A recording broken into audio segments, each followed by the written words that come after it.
할렐루야. 네. 이 노래를 잘 들으시고 이 노래의 주인공을 찾아주십시오. 믿음의 조상, 7명의 아들이 있었는데요. 그 중에 하나 키가 크고요. 나머지는 작대요. 네, 이 노래 나오는 누구일까요? 네, 아브라함. 예, 잘 아시는 아브라함입니다. 이 아브라함의 아버지의 이름은 데라입니다.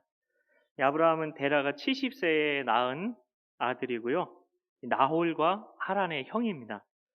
그는 갈대아 우르에서 태어났습니다. 이 갈대아 우르는 이 유브라데스 강변의 남쪽에 위치해 있습니다. 이 학창 시절에 문명의 발생지라고 해서 티그리스, 유프라테스 강 많이 들어보셨죠? 4대 문명의 그런 발상지가 어디죠? 티그리스, 유프라테스, 나일강, 인더스강. 예, 쉽게 외울 수 있는 방법을 알려드리겠습니다. 영어로 90을 뭐라고 하나요? 90. 예, 90. 그죠? 90.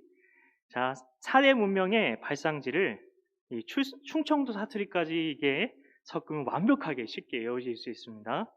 90이 영어로 뭐라고요? 네, 충청도 사람은 이렇게 대답할 겁니다. 90. 네. 네, 나일강, 인더스, 티그리스, 유프라테스. 네, 아브라함이 살던 곳이 이 유프라테스 강변이었습니다. 이 아브라함이 살던 이 우르는 이 4대 문명의 발상지 중에 하나였던 유브라데 강변에 있었는데요. 그러면 엄청 문명이 발달해 있었겠죠. 심지어 그 지역의 수도였다고 합니다. 그러니 굉장히 잘 살았을 것입니다. 특히 이게 고대 문명을 연구하는 이 학자들의 말을 들어보면 이 아브라함이 살던 당시는 우르의 번영이 절정에 달해 있던 때였다고 합니다. 엄청 잘 살았다는 거죠. 많은 점토판이 유물에서 이렇게 나왔는데요. 이것은 일찍부터 학교가 있었다는 뜻이랍니다. 또 상업의 중심지여서 물건을 사고 팔려는 상선들이 많이 드나들었다는 증거도 발견되었습니다. 아브라함의 아내 이름이 뭐죠? 잘 아시는 것처럼 사라입니다. 이 창세기 20장 12절에는 이 아브라함의 아내 사라에 대해서 이렇게 말하고 있습니다. 또 그는 정말로 나의 이복 누이로서 내 아내가 되었음이니라. 사라는 아브라함의 이복 누이였습니다. 이복 누이는 아버지는 같은데 이 어머니가 다르게 태어났다는 거죠. 아브라함은 사라 누나랑 결혼한 겁니다. 우리 중에는 아브라함이 뭐 친척 누나랑 결혼했다고 이렇게 생각하시는 성도님들도 계실 수 있는데요. 아브라함은 말 그대로 이렇게 누나랑 결혼을 한 겁니다. 당시에는 그렇게 했습니다. 아브라함의 원래 이름은 아브라함이었고 사라의 원래 이름은 사레였죠. 이 아브라함과 사레는 이 갈대아 우르, 당시에는 그냥 우르라고 불렀다고 합니다. 그러면 언제부터 이게 갈대아 우르라는 말이, 갈대아라는 말이 우리 앞에 붙었느냐? 이 갈대아 사람들이 아브라함이 살던 때로부터 이게 1000년이 지나 바벨론에 들어오면서 그때 갈대아 우르라고 이름을 붙인 것이라고 합니다. 그러니까 아브라함과 사레가 살았을 때는 그곳 이름은 그냥 우르였던 것입니다. 이 우르에서 아브라함은 결혼해서 잘 살고 있었어요. 행복하게. 75세까지 잘 살고 있었어요. 여기서부터는 아브라함이 아니라 아브람이라고 하겠습니다. 아직 이름이 아브라함으로 바뀌지 않은 이야기를 하는 거니까요. 그래서 혹시 아브라함인데 왜 자꾸 아브라함이라고 해? 하실 분이 이 자리에 없으실 것 같지만 양해를 먼저 구하겠습니다. 그런데 이 창세기 12장 31절에 보시면 아브라함의 아버지 데라는 고향을 떠나서 가나안 땅으로 가려고 합니다. 그런데 데라는 가나안 땅에 도착하지 못하고 하란이라는 곳에서 죽게 되는데요. 이 하란은 유브라데스 강 북쪽에 있는 도시입니다. 이 하란은 성경에 여러 번 나오고 있습니다. 제가 질문을 드릴 건데 무조건 하란이라고 대답하시면 됩니다. 네. 자, 이삭의 아내였던 리브가의 고향이 어디였죠? 대단하시네요. 야곱이 형 에서를 피해 도망간 곳이고 이곳에서 야곱이 신부감을 얻었는데 어디일까요? 이제 그럼 마지막 문제입니다. 야곱의 외삼촌 라반이 살던 곳은 어디일까요? 예, 하란. 예, 대단하십니다. 다들 성경 실력이 너무 탁월하신 것 같아요. 창세기 24장 4절에 보시면 이 아브라함이 아들 이삭의 아내를 구하러 종을 보내는 이야기가 나옵니다. 이 이야기에서 아브라함은 내 고향 내 족속에게 가서 아들 이삭의 배우자를 구해오라고 합니다. 그런데 그 종이 도착한 곳이 어디였습니까? 고향이면 우르로 가야 될 것 같은데 우르가 아니라 그 종은 하란에 있는 나홀의 성에 도착해서 그곳에서 이삭의 배우자를 찾았습니다. 그렇기 때문에 하란은 아브라함의 제2의 고향이라고 할 수 있는 곳이었습니다. 창세기 11장 31절에 보시면 데라는 아들 아브라함의 가정과 하란의 아들 롯을 데리고 하란 땅으로 이사간 것으로 되어 있는데요. 이 하란 땅에는 창세기 24장 4절에 보시면 나홀 성이라는 게 있었습니다. 나홀이 언제 이 하란 땅으로 왔는지는 알 수가 없습니다. 왜 데라가 하란 땅에 계속 머물고 있었는지 추측해 볼 수 있는 것은 나홀이 먼저 하란 땅에 와서 정착해 있지 않았나 이렇게 짐작을 하는 것입니다. 왜냐하면 창세기 24장 4절에는 나홀 성이 나오거든요. 자신의 이름으로 된 성을 세울 정도로 나홀이 힘이 있었다는 것을 통해서 나홀이 그곳에서 터를 잡고 그 지역에서 유력 인사가 되었던 것이 아닌가 싶습니다. 그렇다 보니까 데라는 그곳의 안정된 삶 속에서 가나안 땅으로 가려다가 하란에서 여행을 멈춰버린 것으로 보입니다. 무엇보다 확실한 것은 데라는 우르를 떠나 가나안 땅으로 가려고 했어요. 하지만 하란에서 그 여행을 멈춰 버렸다는 것입니다. 창세기 11장 그래서 이렇게 끝납니다. 데라는 하란에서 죽었대더라.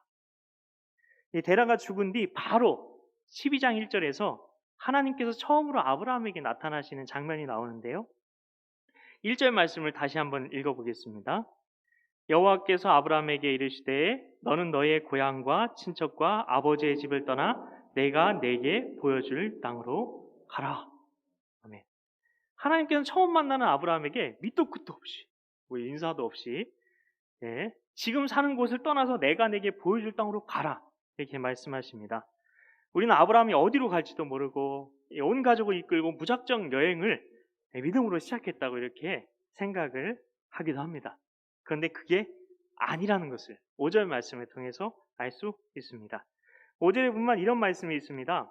아브라함이 그의 아내 사레와 조카 롯과 하란에서 모은 모든 소유와 얻은 사람들을 이끌고 가나안 땅으로 가려고 떠나서 마침내 가나안 땅에 들어갔더라 이렇게 되어 있어요. 중요한 부분만 다시 읽어드릴게요. 가나안 땅으로 가려고 떠나서 마침내 가나안 땅에 들어갔더라. 이 말씀은 아브라함이 목적지를 모르고 여행을 시작했다는 이야기인가요? 아니면 가나안 땅을 목적지로 딱 잡아놓고 애초에 다 계획하고 떠났다는 건가요? 그렇습니다. 그런데 12장 1절에 하나님이 나타나셔서 하신 이야기를 눈 씻고 근데 찾아봐도 하나님께서 아브라함에게 가나안 땅으로 가라 이렇게 말씀하신 이야기가 안 나옵니다. 아브라함은 하나님께서 말씀도 안 하셨는데 어떻게 가나안 땅으로 가라고 하신 것을 알아차린 것일까요? 말하지 않아도 알아요. 그냥 바라보면 마음속에 있다는 걸 이런 걸까요? 아니면 아브라함에게 신통력이 있었던 걸까요? 아니죠. 아버지 데라가 우르에서 떠나 어디로 가려고 했죠? 거기에 답이 있습니다. 이 퀴즈입니다. 1번 강나암, 2번 가나안. 네, 이렇게 라임을 맞춰봤어요. 강남이 아니라 가나안이죠. 창세기 11장 31절에 나오는 이야기입니다. 그러니까 아버지 데라는 이미 하나님을 만난 적이 있는 거죠. 하나님이 아브라함에게만 나타나신 게 아니라 아버지 데라에게도 나타나셔서 이렇게 하셨겠죠. 12장 1절처럼 데라야 너는 너의 고향과 친척과 아버지의 집을 떠나 내가 내게 보여줄 땅으로 가라. 아브라함의 아버지 데라는 하나님의 부르심을 따르는데 실패했다는 것입니다.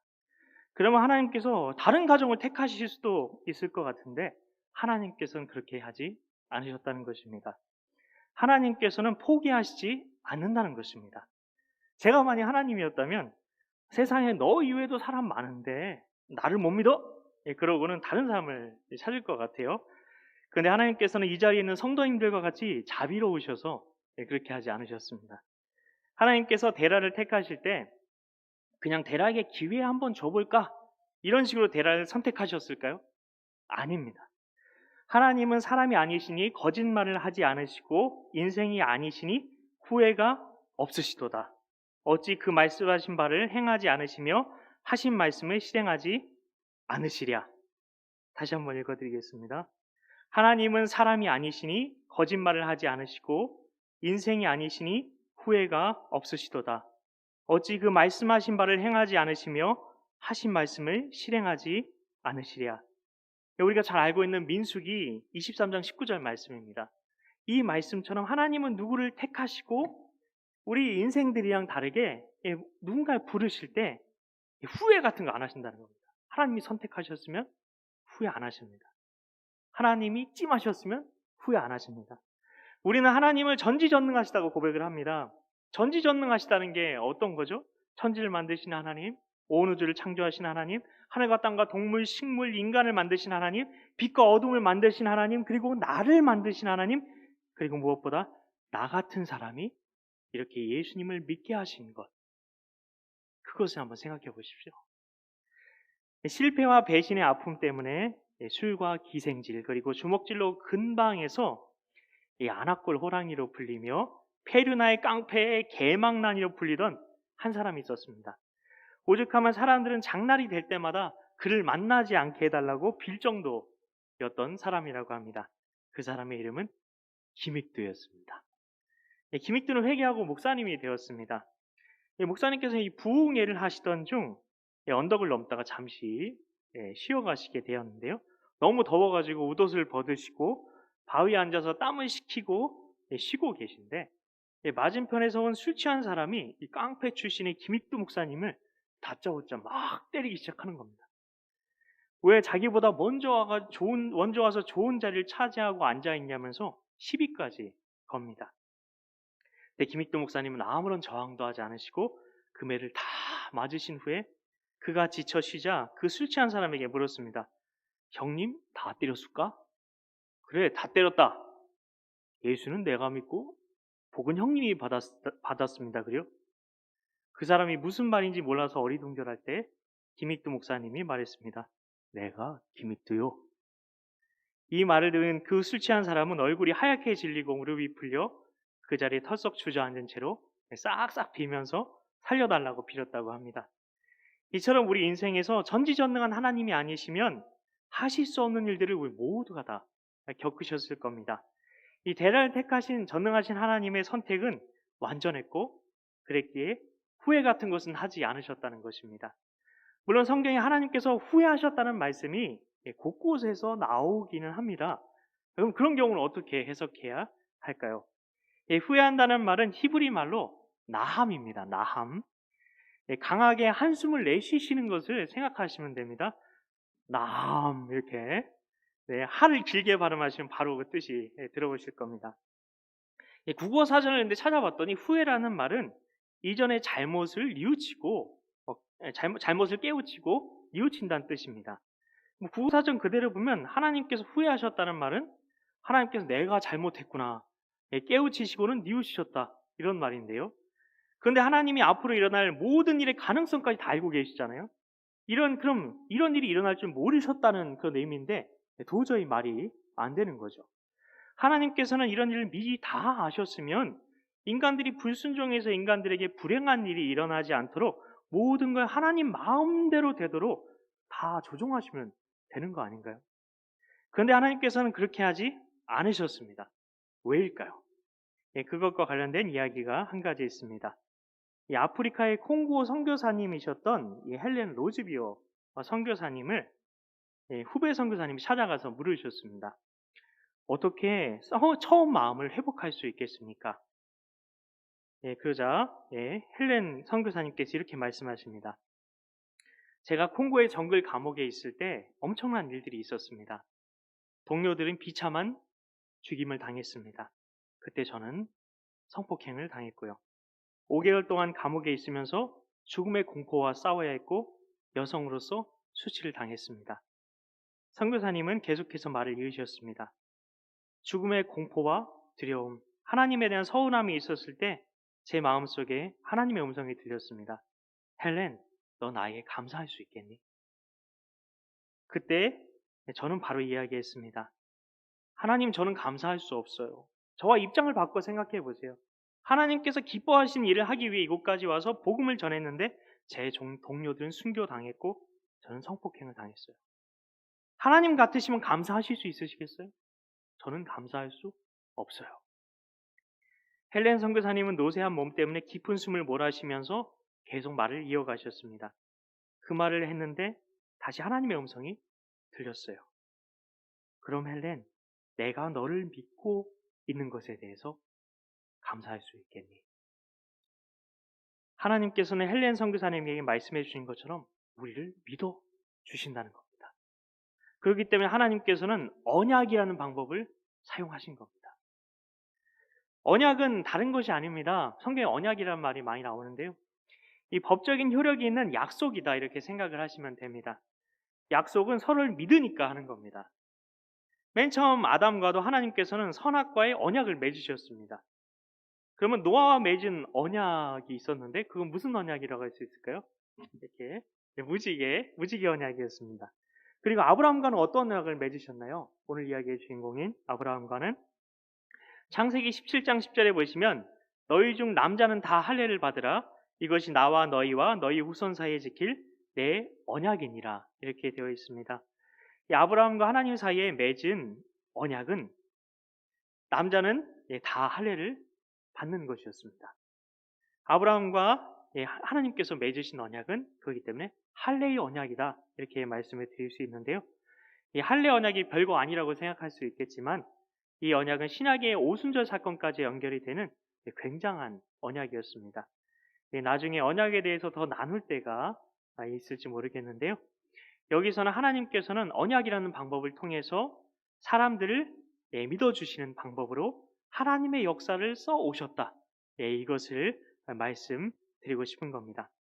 전능하신 하나님께서는 아브라함의 아버지 데라를 믿으시고 아브라함에게 하셨던 말씀과 같이 내가 내게 지시할 땅으로 가라. 이렇게 말씀하신 것입니다. 이사야서 43장 1절에는 내가 너를 지명하여 불렀나니 너는 내 것이라 말씀하십니다. 지명이라는 말은 여러 사람 가운데 누구의 이름을 지정해서 가르친다는 것입니다. 만일 이곳에 예수님이 찾아오셔서 누구누구야 하고 이름을 불러주시고 앞으로 나와. 그러면 얼마나 감격스러운 일이겠습니까? 이것이 바로 지명한다는 뜻입니다. 하나님께서는 이 데라와 아브라함을 찾아오신 것처럼 하나님께서 우리를 자녀 삼아 주셨습니다. 그리고 이 하나님의 말씀을 주셨습니다. 성경을 우리는 구약 성경, 신약 성경이라고 부르는데요. 구약 신약은 옛 언약, 새 언약을 말하는 것입니다. 이 성경이 곧 언약의 책이라는 것입니다. 하나님께서는 성경 말씀을 하나님의 자녀들인 우리에게 주셨습니다. 하나님께서는 아브라함이나 데라에게 말씀하신 것처럼 지금 우리에게 말씀하시고 계시다는 것입니다. 누구누구야? 나는 너를 믿는다. 세상은 우리를 믿어주지 않습니다. 우리도 누구를 믿어야 할지 알지 못하는 때를 살아갑니다. 부모가 자식을 훈육한다고 하면서 학대해서 죽이기도 하고요. 믿었던 친구가 배신하기도 하고 직장에서도 서로 웃으면서 인사하면서 서로 이간질하고 그래서 자기가 더 잘 보여서 승진하려고도 하고 남이 한 성과를 자기가 한 것처럼 가로채기도 합니다. 어느 누굴 믿어야겠습니까? 이런 세상 속에서 하나님께서는 나를 믿어라 말씀하시는 것입니다. 예수님께서는 요한복음 15장에서 너희는 내가 명하는 대로 행하면 곧 나의 친구라 말씀하시면서 우리를 친구라고 불러주셨습니다. 아브라함에게 붙는 유명한 수식어가 있습니다. 바로 하나님의 벗이란 수식어입니다. 야고보서 2장 23절에 나오는데요. 이 아브라함이 믿음의 조상이 된 것은 아브라함이 하나님을 잘 믿어서라고 생각할 수 있습니다. 하지만 그게 아니라 하나님께서 아브라함에게 아브라함아 나는 너를 믿는다 라고 지명하여 불러주셨기 때문에 아브라함이 믿음의 조상이 될 수 있었다는 것입니다. 그리고 우리도 그렇게 될 수 있다는 것입니다. 성도 여러분, 아브라함의 아버지 데라와 아브라함의 이야기를 오늘 살펴봤습니다. 그것을 통해서 우리만 하나님을 믿는 것이 아니라 하나님도 우리를 믿어주신다는 것을 알 수가 있었습니다. 하나님이 우리를 믿어주신다는 것을 우리가 정말 믿게 된다면, 그게 정말 믿어지게 된다면 우리는 절망의 자리에서, 낙심의 자리에서 다시 일어날 수 있는 줄 믿습니다. 독수리 날개치며 올라감 같은 새 힘을 얻을 수 있는 줄 믿습니다. 이 놀라운 회복의 은혜가 하나님의 말씀에 믿음으로 반응하는 우리 모두에게 있을 줄 믿습니다. 이 시간 함께 우리 주님은 산 같아서 우리 같이 이 찬양 하시면서 나아가실 텐데요. 곡조 있는 기도인 이 찬양의 고백을 통해 하나님의 말씀에 믿음으로 반응하며 나아갔으면 좋겠습니다. 같이 찬양하겠습니다.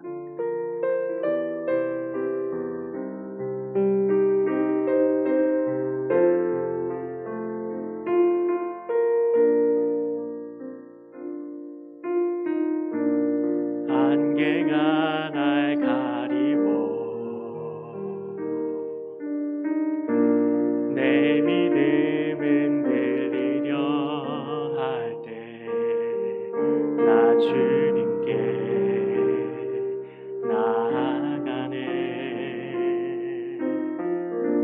주님은 산 같아서 여전히 그 자리에 계셔 눈을 들면 보이리라 날 위한 그 사랑. 주는 나의 도움이시며 주의 계획 영원하시네.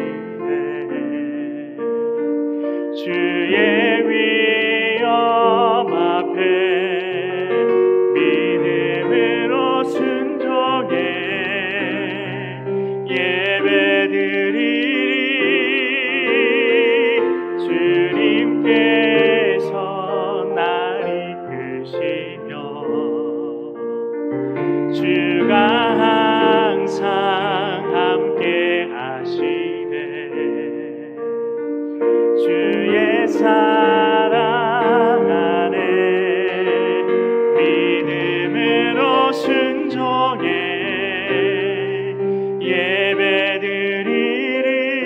예배드리리 영원히.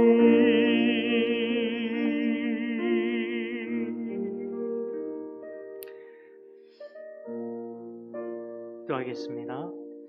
하나님 아버지, 우리는 우리가 하나님을 믿는다고 생각했습니다. 그런데 하나님께서 우리를 얼마나 믿어주시는지 하나님 우리가 알고는 있었지만 생각을 못할 때가 참 많았습니다. 오늘 말씀을 통해서 내가 너를 믿는다, 내가 너를 믿는다 말씀해 주셔서 감사드립니다. 하나님 아버지의 변함없으신 사랑과 그 은혜를 다시 한번 우리가 기억하며 나아갈 수 있는 은혜 주시니 감사합니다. 주님께서는 여전히 그 자리에서 내가 너를 믿는다 말씀하시면서 우리를 기다려주시고 아버지 그 자리에서 우리가 아버지께로 나올 때를 기다리고 계셨습니다. 하나님, 이 은혜 우리가 다시 기억하며 다시 믿음으로 나아갑니다. 다시 일어납니다. 주여 우리에게 회복의 은혜를 주옵소서. 온전히 주님만 붙여차 믿음으로 살아갈 수 있도록 하나님 이 시간 말씀으로 우리를 다시금 세워주시옵소서. 믿고 감사드리오며 예수님의 이름으로 기도하옵나이다. 아멘. 하늘에 계신 우리 아버지, 아버지의 이름을 거룩하게 하시며 아버지의 나라가 오게 하시며 아버지의 뜻이 하늘에서와 같이 땅에서도 이루어지게 하소서. 오늘 우리에게 일용할 양식을 주시고 우리가 우리에게 잘못한 사람을 용서하여 준 것 같이 우리 죄를 용서하여 주시고 우리를 시험에 빠지지 않게 하시고 악에서 구하소서. 나라와 권능과 영광이 영원히 아버지의 것입니다. 아멘.